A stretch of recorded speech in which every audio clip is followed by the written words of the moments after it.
टिकेश्वर पारधी के स्वर में यह गीत।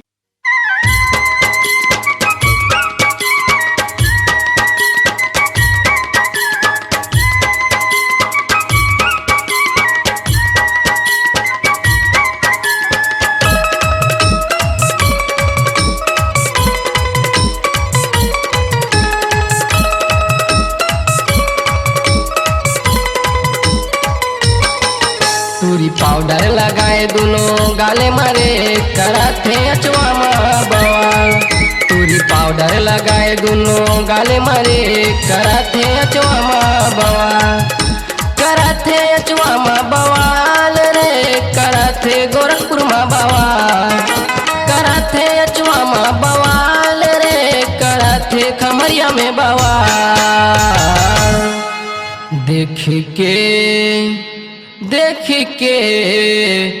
देख के टूरी के फैशन रे गाता पार के टूरा मन हो गे बेहाल। टूरी पाउडर लगाए दोनों गाले मारे कराथे अचवा बवाल।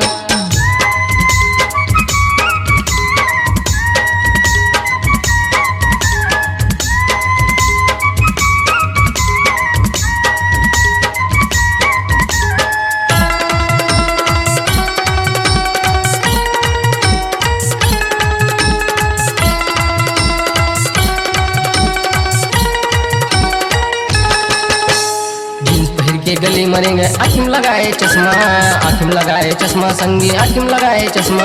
हाथ में धरी मोबाइल टूरी बुलावा टूरली तियाना, बुलावा टूरली तियाना संगी बुलावा टूरली तियाना। जब लचके टूरी के कमरिया रे जिलाबे में तरामा हो गे धमाल। टूरी पाउडर लगाए दोनों गाले मारे कराथे अचवा बवाल।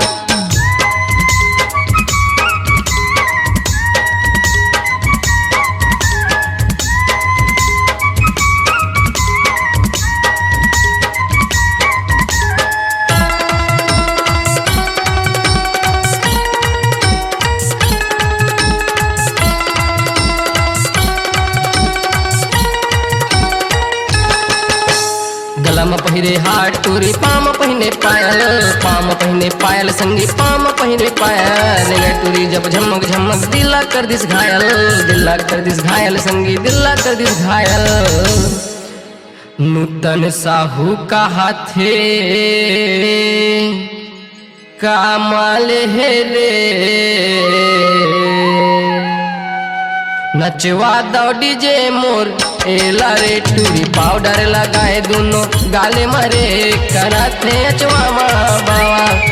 टूरी पाउडर लगाए दोनों गाले मारे कराथे अचवा बवाल। कराथे अचवा बवाल रे कराथे गोरखपुर में बवाल। कराथे कुर्दा में बवाल रे कराथे खमरिया में बवाल। देख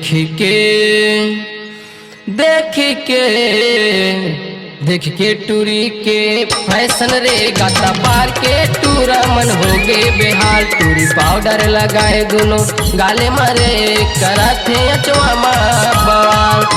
तो पाउडर लगाए दोनों गाले मारे कराथे अचवा बवाल। कराथे अचवा बवाल कराथे खमरिया बवाल।